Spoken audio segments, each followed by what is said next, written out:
Good morning. So our discussion for today, agenda is the discussion on remedies. Okay, so we'll start with general provisions on assessment. Okay, mga kapatid, remember the aspects of taxation, di ba? Meron tayong levy, assessment, and collection. You know already that levy is a legislative function. So this is the imposition of the tax. Kapag meron ng law, dito na papasok ang administrative function. The BIR now can assess and collect internal revenue taxes. Now, one of the powers of the BIR, di ba, pinag-usapan na natin to during our general principles, sinama na kagad natin. The BIR is under the Supervision Control Department of Finance at ito yung powers niya. Number one, assessment and collection of all national internal revenue taxes. Ano nga yung mga national internal revenue taxes? Kasama rito yung Daig Peso, donors, income, VAT, excise, percentage, estate tax, documentary stamp tax, and other taxes as may be imposed. Okay? Si BIR din ang has the power to enforce all forfeitures, penalties, and fines connected therewith. Ibig sabihin, kapag ang taxpayer lumaban sa BIR, tapos nakarating sa korte, nanalo ang BIR, ang uutosan ng korte na kunin ang deficiency taxes will be the BIR. Okay, meron ding power, okay, police power ang BIR. Okay? Now, we'll discuss the assessment collection process. Okay? So, under the tax code, tignan nyo, yung there shall be levied, assessed, and collected. There shall be levied, assessed, and collected. Tignan nyo yung levy muna bago assessment and collection. Okay? More on, lang din to, overview. Sa VAT din, tignan nyo. There is a levy, there is an assessment and collection. Ayan yung aspects ng taxation natin. Now, what does assessment mean? Kapag sinabing assessment, maraming ibig sabihin to. Pero pag pinag-uusapan natin dito, deficiency taxes, basically, and we're talking about letters of authority, BIR audit, sakto-sakto, ano ngayon, mainit-init because of the suspension by the new commissioner of all law, with certain exceptions. Tingnan natin. Pag sinabing assessment, it is the actual process of establishing, fixing, determining. Ayun, no? Kapag nag-a-assess si BIR, they determine the tax liability of the taxpayer. It is also a demand. Kaya nga demand yan, formal letter of demand ang pinag-uusapan dyan. Okay, may din concerned taxpayer to settle the amount indicated in a valid assessment notice. So, ano yung assessment notice? FLD fund yan. It also signals the time when penalties and interest on unpaid tax liabilities begin to accrue. As a general rule, kung gusto ng collection, dapat merong assessment. Okay? Preliminary step to towards collection. Okay? It is required to establish, okay, a cause for judicial action. Kapag hindi inassess, hindi makakakolekta. Now, until when can the BIR issue an assessment? Tingnan natin. General rule. An assessment, ibig sabihin, determination of the correct amount of tax. It is the issuance of the FLD fund. When we say assessment, FLD fund yan. It must be made within 3 years from the last day prescribed by law. Okay, for the filing of the return. Ibig sabihin, last day, deadline ang ibig sabihin yan. Okay, that's being subjected to assessment. Or from the day the return is filed. Ibig sabihin, neto is the date of filing. Okay, so whichever is later. So madaling salita, ang prescription period is deadline, alamin mo yung deadline at saka date of filing. Okay, kunin mo ang later period plus 3 years yan. This is basically the rule on prescription. 3 years yan, general rule. Ang assessment can be done even after the lapse of the 3-year period. Kailan? If there's fraud or falsity, in fraud, dapat merong intent to evade the payment of the tax. Kapag walang intent to evade the payment of the tax, hindi yan mag-apply. Okay, kaya nga napakahirap mag-assess using fraud kasi the BIR needs to establish that there is intent to evade the payment of the tax.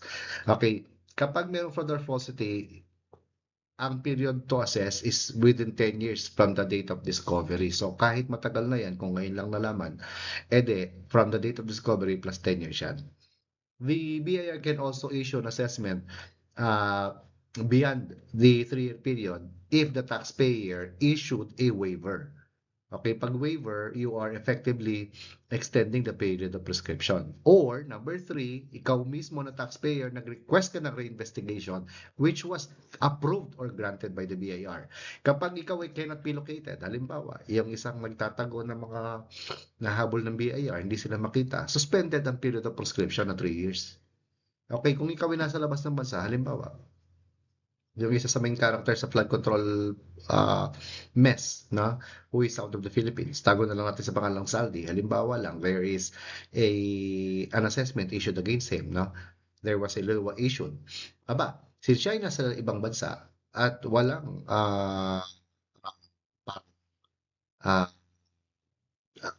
reason for him to believe that he will be returning, suspended ang period of prescription. Ibig sabihin, pwede siyang ma-assess kahit nalampas na ang 3-year period. Okay? Pero kung merong fraud, 10 years yan. Okay, now, apply natin yung rule. Halimbawa, mga kapatid, taxable year 2018, tatandaan mo ang deadline. Okay, income tax na tayo, taxable year 2018. Ang deadline yan, April 15, 2019. 15th day of the 4th month following the close of the taxable year. Nag-file, halimbawa, April 1, 2019. Alin ang later period? Kukunin mo lang naman ang later period. Wala namang fraud. Day plus 3 years ka lang dyan. Okay? Until April 15, 2022. Sir, paano pag nag-assess ngayon? Pa-prescribe na. Di ba? Ganun yan. Ibig sabihin ng prescription, the BIR loses its right to assess and collect. Bakit? Di ba, prescription is one of the modes of extinguishing an obligation. Another example, taxable year 2018, nag-file. Deadline, April 15, 2019. Nag-file April 30. Alin ang later period? Etong April 30. Plus 3 years tayo. Plus 3 years. Plus 3 years tayo dyan. Ibig sabihin, the period to assess is only until April 30, 2022. Kung ngayon siya ngayon siya nag-assess, prescribe na. Okay, 2018 naman tayo. April 15, 2019 ang deadline. Tapos, original return. Yung unang-unang return na final niya, April 1, 2019. Okay? Tapos, ano nangyari? Nag-amend siya. May 23, 2020. Ito yung later period dyan. Ayan, ang later period. So, plus 3 years tayo. So, ang deadline will be until April 23, 2023. Okay? So, yung VAT returns naman, ang first quarter deadline nito, April 25, 2020, nag-file. Mas maaga, April 20, 2022, very good siya. Mas maaga, no? Alin ang later period? Ito, plus 3 years tayo. Okay, first quarter, ang deadline, April 25, 2020, nag-file, May 20, 2022, later period, plus 3 years ka dyan. Walang fraud. Ibig sabihin, May 20, 2023. Okay? Fourth quarter 2021. Okay? Kita mo nagbabago yung mga deadlines depende sa tax na fina-file. Ang deadline nito January 31, 2022. Nag-file mas maaga, January 25. Very good siya. Alin ang later period? Ito, plus 3 years tayo. So therefore, January 31, 2025. Kung ngayon mag-file, November na, November 2025, prescribed na. Ito naman, doc stamp, February 14, March 5 ang deadline niyan, 15 the following month, nag-file siya, May 14, 2022, later period yan, plus 3 years tayo. So, until March 14, 2025, kung ngayon siya nag-file, prescribed na. Okay, dito naman, 2015 pa, ang deadline yan, April 15, 2016.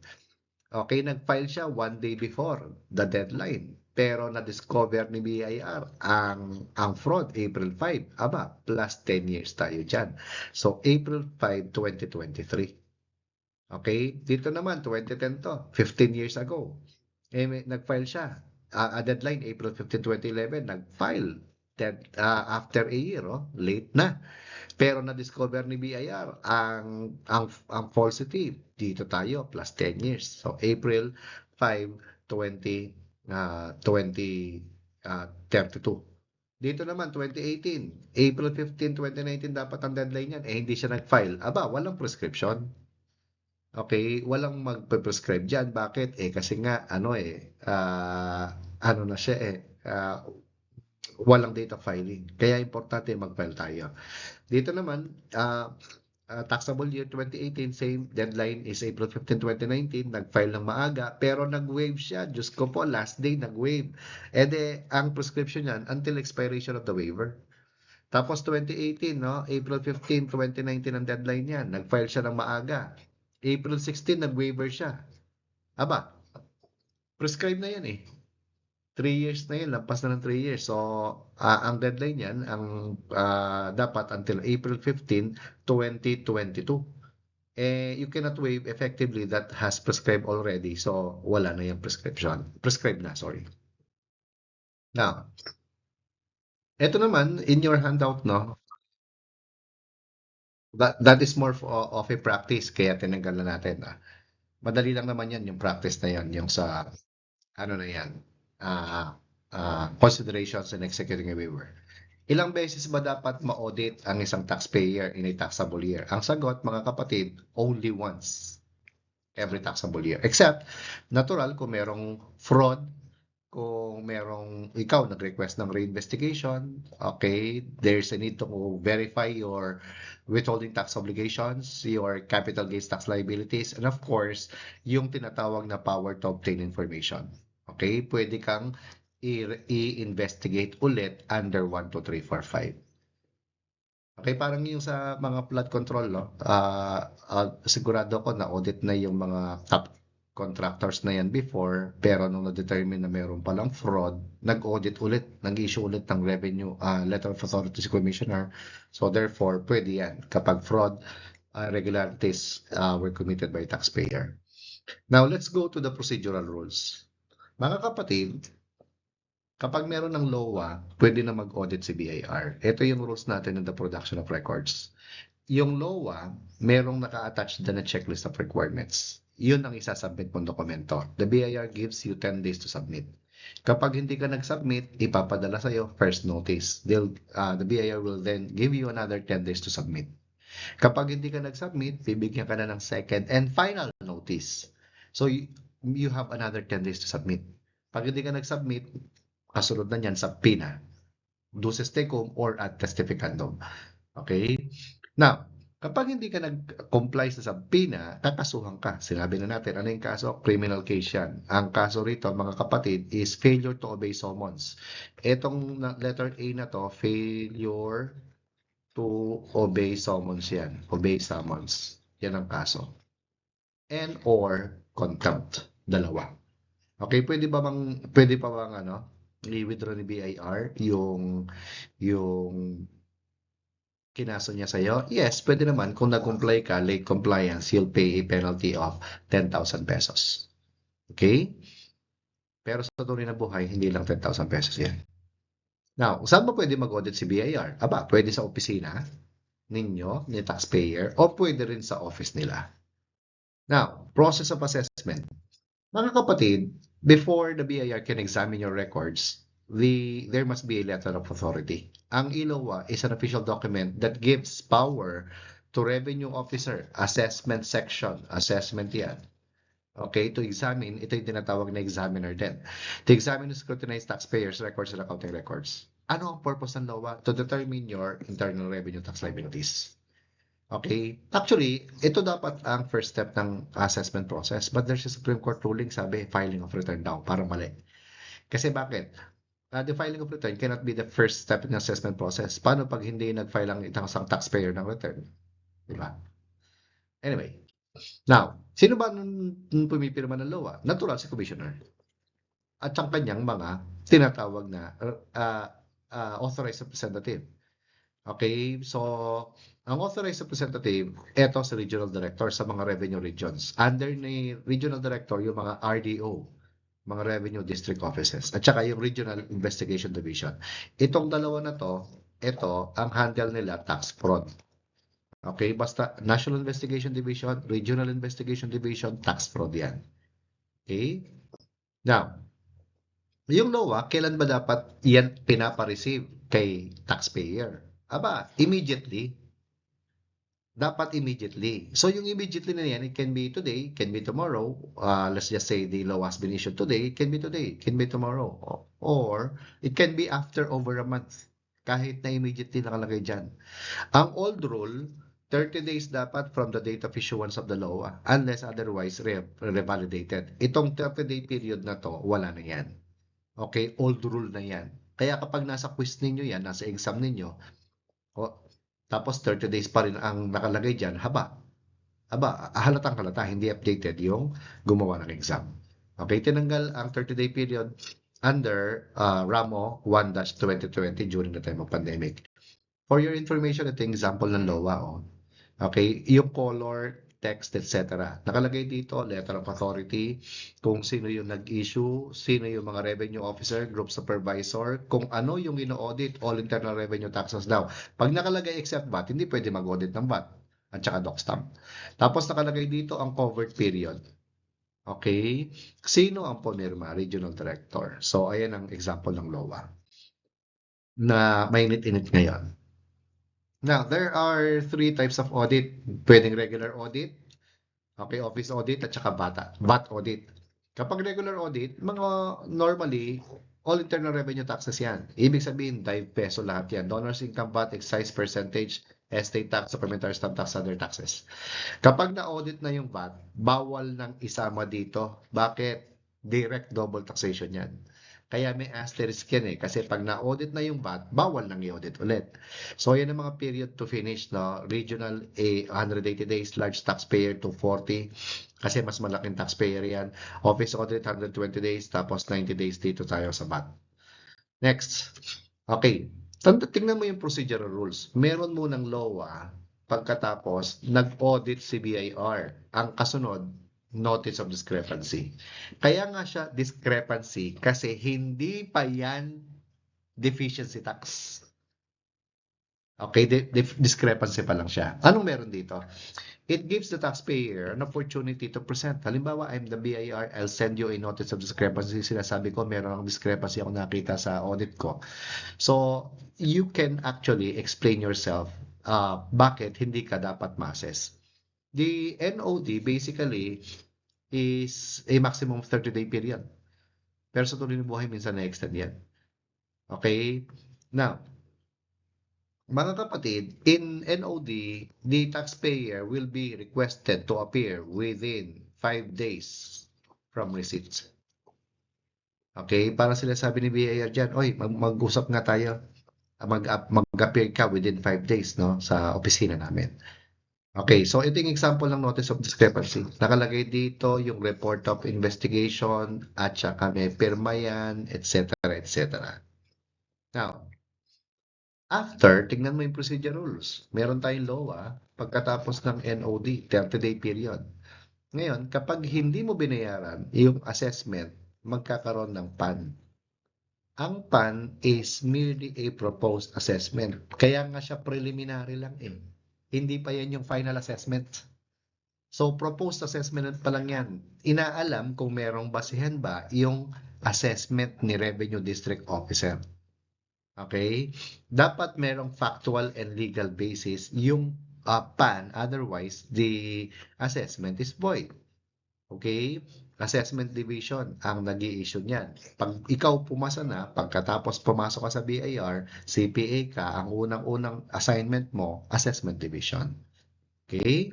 Now, ang PAN reply, although it's in the nature of a protest, the taxpayer is not required to reply to the PAN. Okay? Pwede kang mag-reply within 15 days. Ano ba mangyayari kapag ikaw ay nag-reply or dinedma mo?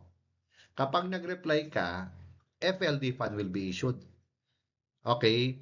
Kapag hindi ka nag-reply, FLD fund will be issued after the lapse of the 15-day period. Sir, paano pag na-issue ang FLD fund within the 15-day period? Violation of due process yan. Okay, next. Ito yung example ng preliminary assessment notice. Okay? So, ayan, pinapakitaan kita kung ano pwede nakakita dyan. Nakalagay dito yung letter of authority, etc. So, ayan. Now,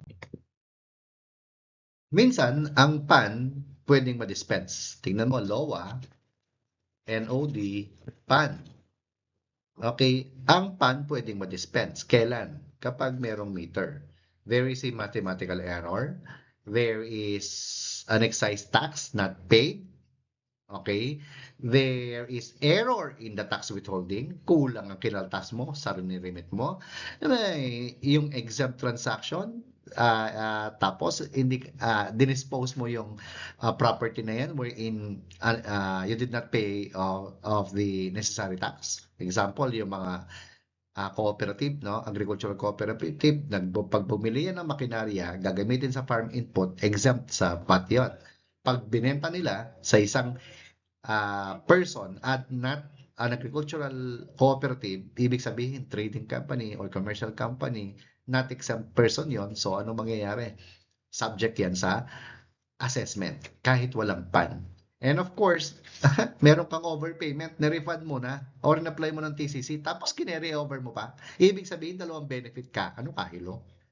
Okay, so yan yung lima na yan, yung meter na yan, pwedeng wala ng PAN. Pwedeng diretsong from NOD, FLD fund na siya. Yan ang ibig sabihin niya. Okay, next. Ano ba yung formal letter of demand? Again, procedural rules tayo. Meron munang LOA, meron munang NOD, tapos merong PAN. Siyempre yung PAN, merong meter, and FLD fund. Okay? Kapag walang LOA, void. Kapag may LOA, walang NOD, void. Procedural violation procedural violation of procedural rules. Yung PAN pwede ma-dispense, pero dapat may FLD PAN. Okay? So, yun ang rules natin. Ano ba yung formal letter of demand? Kaya nga siya formal letter of demand kasi it calls for the payment.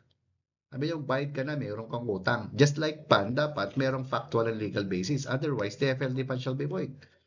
Kapag sinabing notice of assessment, FLD PAN yan. Ito yung sinasabi natin contemplated na ang assessment is pertains to FLD PAN. Kapag notice of audit, iba ang notice of audit. Notice of audit, napag-usapan na natin to. Ang notice of audit, LOA, TVN, tax verification notice at saka letter notice. Ito, notice of audit yan. Ini-inform ka na ikaw ay ino-audit. Yan ang notice of audit. Okay, pero kapag notice of assessment, anong tawag natin dyan?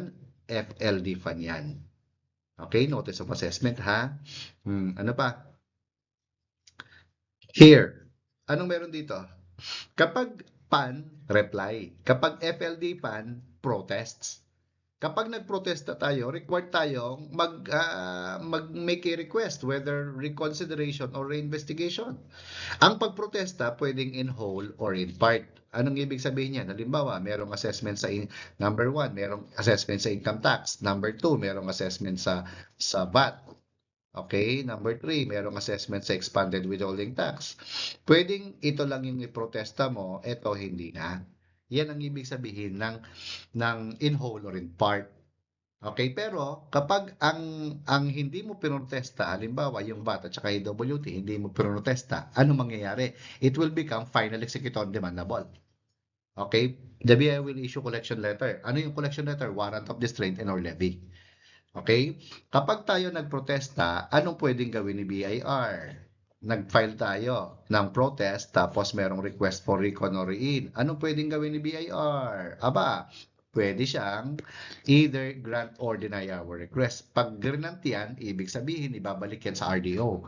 Kapag dininay yan, regional director tayo, pwede tayong pumunta, regional director to ha, pwede tayo pumunta sa Court of Tax Appeals o kaya kay Commissioner. Basta, ang nag-deny niyan ay Regional Director. Okay? Now, kapag bago yung Revenue Officer, halimbawa, nalipat na yung Revenue Officer, dapat merong panibagong law ang i-issue. Kasi kung walang law, void ang assessment. The basis of the protest of the taxpayer, pwedeng question of fact or question of law. Medyo mahirap to pagdating sa practical application. No? Now, sabi natin, kapag nag-assess si BIR, PAN, FLD PAN, dapat merong factual and legal basis. Kapag ikaw nagprotesta, dapat merong ka ring factual and legal basis. Otherwise, your protest is void. Okay? Now, this is an example of formal letter of demand. So, nilagay dyan yung mga information kung magkano ba yung babayaran. Ayan yan.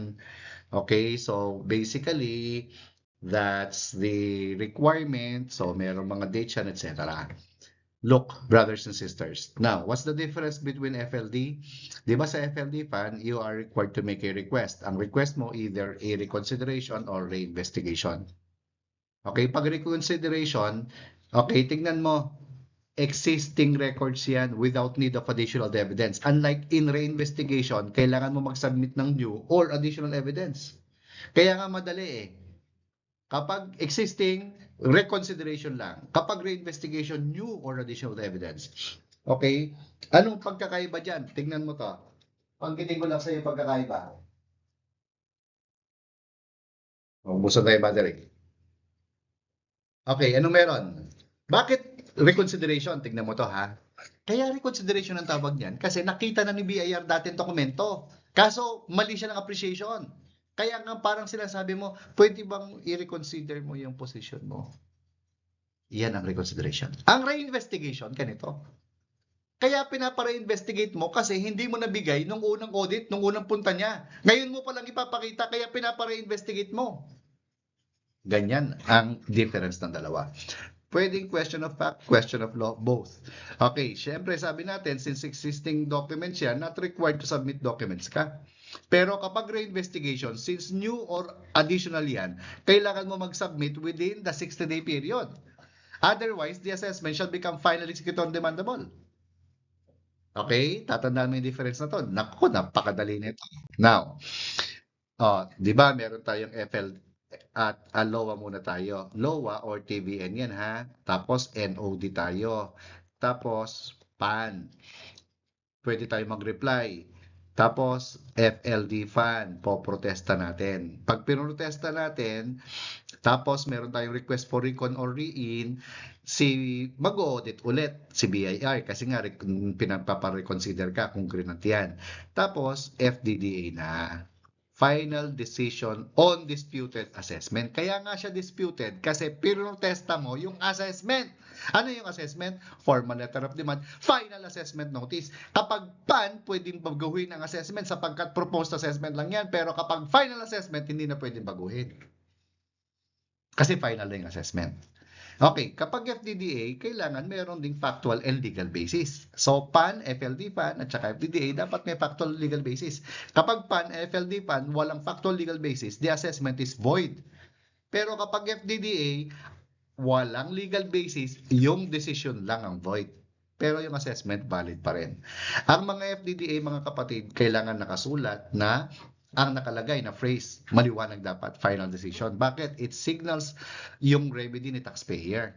Okay, kapag regional director ang nag-issue ng FTDA, pwede tayong magpunta kay commissioner, okay, at sa Court of Tax Appeals. Kapag si commissioner nag-issue ng FDDA, CTA lang punta natin. Okay, so ganyan lang kasimple. So ito yung example ng final decision disputed assessment. Tapos, ito nakalagay dito, this is our final decision. Ayun. Okay, so yan ang example dyan. Dito tayo. Now, remedy of the taxpayer. Okay. Kapag regional director tayo, regional director, pwede tayo magpunta sa Court o Commissioner of Internal Revenue o Court of Tax Appeals. Ito yung number 1. Pwede tayong umakyat kay Commissioner. Ang tawag dyan, administrative protest, administrative appeal. Okay, ang fina-file natin, request for reconsideration. Fina-file natin yan literal sa Appellate Division sa BIR National Office. Kailan within 30 days from receipt of the decision. Or, pwede tayong, number 2, pwede tayong magpunta sa Court of Tax Appeals. Ang fina-file natin, petition for review. 30 days din yan, parehas. Okay, Court of Tax Appeals Division yan ha, division tayo dito. Kasi merong hierarchy of courts. Okay? Now, paano kung halimbawa, nagpunta tayo, di ba, regional director tayo. Pwede tayo pupunta kay commissioner, pwede tayo pupunta sa Court of Tax Appeals. Nagpunta tayo kay commissioner. Okay? Anong ginawa ni Commissioner? Inaction. Hindi niya inaksyonan ang ating request for reconsideration. Anong remedy mo na taxpayer? Ang remedy mo, paglampas ng 180-day period, you have 30 days to go to the Court of Tax Appeals. Sir, paano pag hindi nakaakyat sa Court of Tax Appeals due to inaction, lampas ng 180-day period? Anong gagawin? Antayin mo na lang ang desisyon niya. Pag dininay ka, CTA tayo. Okay. Sir, paano pag dininay tayo ni Commissioner? Pag dininay tayo ni Commissioner, pwede pang umakyat sa Court of Tax Appeals. Kaya nga ako, pag tinatanong ako sa practice, anong mas maganda? Akyat muna kay Commissioner. Kasi pag tinanggihan tayo ni Commissioner, pwede pa naman tayo sa Court of Tax Appeals. Unlike, pag dumiretso ka doon, papaano kung matalo ka sa korte, no? So, ayun ang mga remedies. Now, before tayo umakyat sa Court of Tax Appeals, halimbawa, regional director tayo, pwede tayong umakyat kay Commissioner. Pag natalo tayo, pwede pa yan sa Court of Tax Appeals. Again, regional director, pwedeng kay Commissioner, pwedeng sa Court of Tax Appeals. Pag natalo tayo kay Commissioner, pwede pang umakyat sa Court of Tax Appeals. Ngayon, in between, bago ka umakyat kay CTA, pwede ka mag-file ng MR. Ano yung MR? Motion for Reconsideration. Okay, parang sabi ni Commissioner, Regional Director, sabi niya, FDDA, denied ka, taxable ka. Nagpunta ka ngayon kay Commissioner, sabi ni Commissioner, denied ka, taxable ka din. So, ang remedy mo, pupunta tayo sa Court of Tax Appeals within the 30-day period. In between, pwede ka mag-file ng MR. Ang motion for reconsideration is like saying, Commissioner, baka naman nagugulat ka lang sa pag-deny mo sa aming apela. Baka pwedeng tingnan mo ulit. Yan ang ibig sabihin ng MR. Yung MR na yan, mga kapatid, it does not toll the 30-day period to the CTA. Diba? From Commissioner, dapat nasa CTA ka within the 30-day period. Pag hindi ka umakyat, patay na. Okay? Pag hindi ka kinampihan ni Commissioner, talo na tayo. The assessment is final executory demandable. Okay? Because the MR does not toll the 30-day period to go to the CTA. Okay? Next. Mga kapatid, sa tunay na buhay, ang ating assessment division, there is an RMC issued by Commissioner na kapag tayo ay aapela sa Commissioner or sa Court of Tax Appeals, kailangan bigyan natin ng kopya ang Regional Office or HREA, Head Executive yan, or NID, okay, ng copy ng apela natin within 5 days from the filing with the CIR or the CTA sa case may be. Bakit? Para ma-inform sila na umapila ka, para hindi ma-issue ang warrant of distraint, okay, warrant of distraint and/or levy at saka yung garnishment sa bank deposit. Okay? So, ayan. Now, halimbawa, nakarating na tayo sa Court of Tax Appeals. Tandaan mo, merong hierarchy of courts. Okay? So, CTA tayo, division muna yung nasa baba. Pag natalo tayo dyan, pwede tayo umakyat, CTA and bank na tinatawag. And bank. B, A, and C. Okay, pag natalo tayo dyan, Supreme Court, division muna tayo. Pag natalo tayo, Supreme Court and bank. Okay, so yan ang doctrine of hierarchy of courts. Dito muna tayo aapila. Pag natalo, akyat tayo doon sa NBank. Pag natalo, Supreme Court Division. Pag natalo, NBank. Okay, in between, pwede tayong mag-file ng tinatawag na motion for reconsideration. Motion for reconsideration. Motion for reconsideration. Okay? So, ganyan lang yan. 15 days ang MR natin. So, practically, that's the rule on assessment process. Now, ano ba ibig sabihin ng assessment is final? Remember, final, executory demandable. Ibig sabihin, you are no longer barred from questioning or disputing the correctness of the assessment. Naging final executory na eh. Ibig sabihin, collectible na yan. Ano bang ibig sabihin? Dalawang ibig sabihin. Ito yung general na definition yan. Number 2, ito.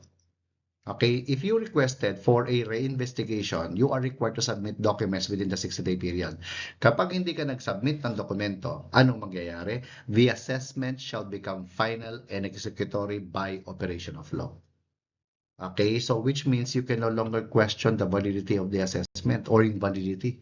So yan po ang rule natin. Okay? Now, Mabilisan to. Bigyan natin ikaw ng kwento. So the BIR issues a letter of authority. You have practically yung LOA, merong checklist of requirements yan. Regional office level tayo, ibig sabihin si regional director ang nagpumirma ng LOA, nag-issue ng LOA. Okay, so parang I'll give you 10 days to submit. Role-playing tayo. Ako si BIR, ikaw si taxpayer. Ngayon, nag-submit ka ba ng dokumento? If yes, mag-audit na ako. Kung ikaw ay hindi nag-submit, papadalang kita ng first notice. You have 10 days to submit. Kapag hindi ka nag-submit or kulang sinabit mo, second and final notice. Kapag nag-submit ka, magsimula na ako mag-audit kasi kumpleto na dokumento. Pag hindi ka nag-submit, anong mangyayari? Okay, isasampi na kita. Pag nag-submit ka, simula na ako. Kapag hindi ka nag-submit, kakasuwang kita. Failure to obey summons and or contempt. Okay? So, pwede na ako mag-assess. Assessment based on best evidence obtainable. Now, nag-audit na ako. Kailangan ko pa ba ng dokumento? Kapag hindi na, pwede na tayo mag-usap, notice of discrepancy. You have 5 days. I will invite you to go to our office within 5 days to discuss the discrepancy. Discussion yan, discussion. O di ngayon, paano pag kulang pa yung dokumento? Aba, bigyan kita ng final notice. Pag nag-submit ka, usap na tayo. Kapag hindi ka nag-submit, okay, sasampi na kita. Pag sinampi na kita, nag-submit ka, usap na tayo. Kapag hindi ka nag-submit, kakasuhan kita. Practically same lang yan. Okay, ngayon, nasa notice of discrepancy. Remember, non-extendable period of 30 days yan. Okay?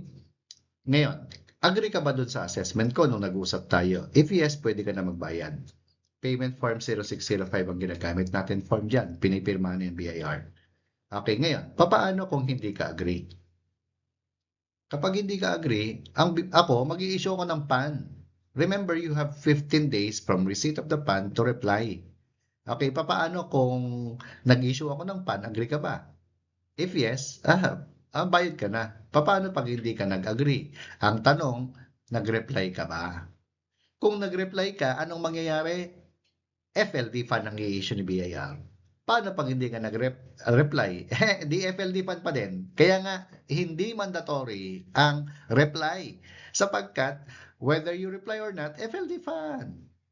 Okay, so ngayon, dapat after the lapse of the 15-day period yan. Okay, so ngayon, nandito na tayo. Formal letter of demand, final assessment notice. O ngayon, agree ka ba? If yes, bayad ka na. If no, ay kailangan mong magprotesta. Kasi kapag hindi ka nagprotesta, the assessment shall become final executor demandable. O ngayon, nagprotesta ka. Tanong, di ba required ka mag-request? Either recon or rein? Paano pag hindi ka nagprotesta? Diyos ko po, assessment is final executor demandable, collection letter na yan, warrant of distraint or levy na yan, tsaka warrant of garnishment, pwede ka na rin kasuhan ng criminal case kung hindi ka magbabayad. Okay? O, ngayon, again, nabanggit na natin that the protest may be in whole or in part. And the BIR can either grant or deny. Kapag nag-grant yan, ay di recon or rein yan. Kapag na-deny yan, regional office tayo, pwede kang pumunta sa Court of Tax Appeals o kaya kay Commissioner. Yan ang sabi natin. Now, request for recon or rein. O, ano pagkakaiba? Kapag reconsideration, existing records lang to. So you are not required to submit documents. Therefore, pwede nang magsimula ng reconsideration si BIR dito. Pag reinvestigation, kailangan mo mag-submit ng new or additional documents. Diba? Within 60-day period. Paano kung nag-submit ka? Reinvestigation starts. Paano pag hindi ka nag-submit? The assessment shall become final executor demandable by operation of law. So, collection letter na to, warrant of district or levy. Pag hindi ka nagbayad, pwede ka na rin kasuhan ng tax evasion case.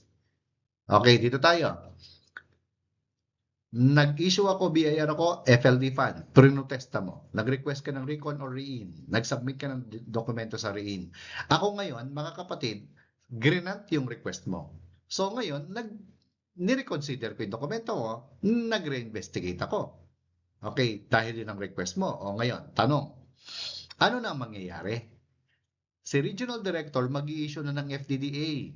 final decision on disputed assessment. Sir, wala na pong usap-usap. Well, in practice, nag-uusap. Pero pwedeng wala na. FDDA na yung procedural rules natin eh. Ngayon, kung agree ka doon sa FDDA, bayad ka na. Pag hindi ka agree, dalawa ang pwede mong puntahan. Regional director kasi to eh. Pwede kang umakyat kay commissioner, administrative appeal yan, isasubmit natin ng request for reconsideration sa appellate division within 30 days from the receipt of the denial. Okay? Or pwede kang diretso sa Court of Tax Appeals Division. 30 days din yan. Ang problema lang, ang pagkakaiba, kapag umakyat tayo sa Court of Tax Appeals, magde-deposito ka ng pera, not more than double the amount being assessed. So kung in-assess ka 10 million, maximum 20 million ang pwede ipa-deposito sa korte. Okay? Now, paano kay Commissioner? Okay, umapila tayo. Anong ginawa ni Commissioner? Grinant niya yung ating apela. Ibig sabihin, inassess tayo ni Regional Director. Sabi niya, taxable tayo. Umapila tayo kay Commissioner. Kinampihan tayo. Parang sinubong natin si Regional Director kay Commissioner dyan. Commissioner, yung Regional Director may inassess kami. Pagkatapos, sabi niya, ay, mali yung assessment. Grinant niya yung apela mo. Kakancel na yung assessment. Pero kung dininay ang iyong apela, anong pwedeng gawin? Pwede kang mag-apply ng motion for reconsideration. Remember, it will not toll the prescriptive period to go to the Court of Tax Appeals. Ano yung MR? Parang dininay tayo ni Commissioner. Denied ka, sabi niya, tama yung tao ko sa Regional Director. Pero ngayon sabi mo, MR, Commissioner, baka pwedeng i-reconsider mo yung desisyon, baka nagulat ka lang. Ngayon, kinonsider niya, granted yung MR mo. Ika-cancel niya yung assessment. Pero kung halimbawa, dininay niya, ang kulit mo talaga, taxable yan, sabi niya, anong gagawin mo? You have to go to the Court of Tax Appeals within 30 days from the denial. Okay? Kailangan sa pagka-deny nung apela mo, doon ka aakyat. Ito kasi MR yung denial dito eh. Okay? Tapos, ayun, mag-deposito ka na. Now, if the BIR issues collection letter, instead of FDTA, valid pa din daw yan, dim denial, sabi ng isang ruling. Tapos, bawal isa lang ang pupuntahan mo, either Commissioner lang or Court of Tax Appeals, bawal ang simultaneous. Namamangka ka sa dalawang ilog. Okay? Ay ngayon, di ba ang inaction na ni Commissioner, yung apela mo, grinant niya or dinenay niya, action yan. Kapag umapila tayo, burahin natin muna lahat to. Okay? Para mas maintindihan natin. Ayan. Umapila tayo. From Regional Director, umapila tayo doon kay Commissioner. Hindi inaksyonan. Ibig sabihin, pinatulog. After the lapse of 180-day period, magbilang ka. You have 30 days to go to the Court of Tax Appeals in action. 30 days. Okay? Kasi, pagpunta dito, merong 180 days to act si Commissioner. Yung apela mo para aksyonan. Pag hindi niya inaksyonan, pwede kang umakyat 30 days sa CTA. Sir, paano pag lumampas na yung 30 days? Hindi ako nakaakyat sa CTA. They await the decision of the Commissioner. Kapag dininay ka, akyat ka sa kanila. Okay? Pero pwede ka mag-MR. Now, halimbawa na sa, na tayo, Court of Tax Appeals, nag-file tayong petition for review. Okay. Natalo tayo kay Commissioner. Okay. Pag kinampihan ka ni Court of Tax Appeals, parang sinumbong mo siya kay sa CTA. CTA, sabi ni BIR, taxable kami, mali sila mapila ka sa kanila. Pinang-review mo ang desisyon. Ngayon, grinant ni Court of Tax Appeals yung apela mo. Tapos na ba yung laban? Nakala mo panalo ka? Hindi. Mag-MR si BIR dyan.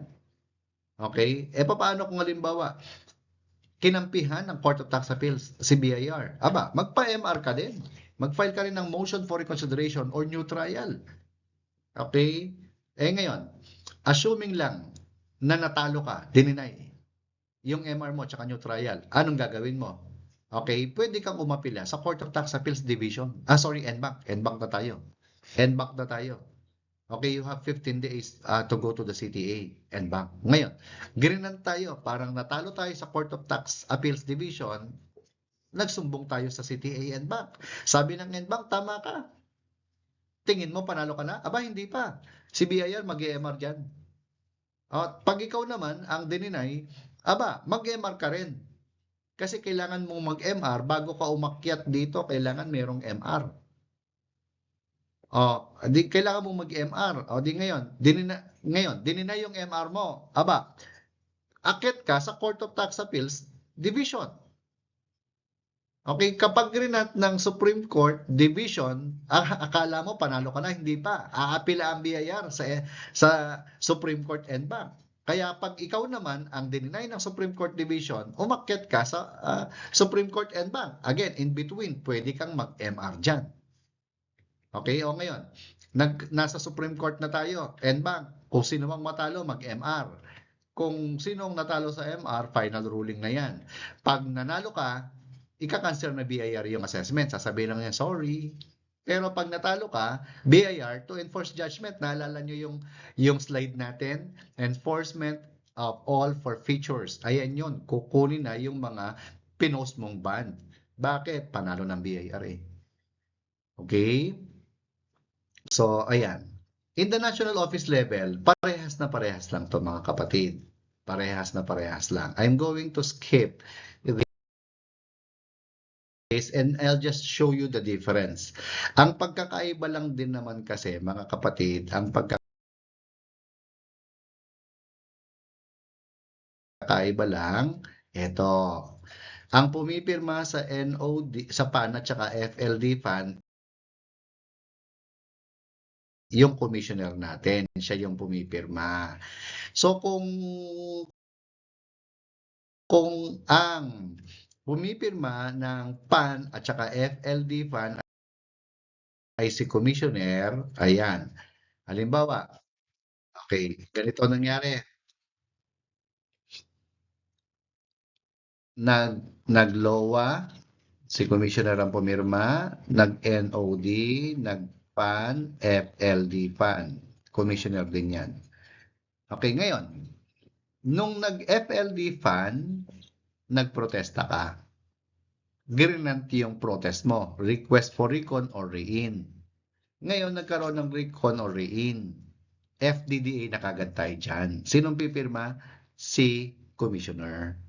Kanina, si Regional Director, kapag siya ang pumirma ng DDA, dalawang pupuntahan mo.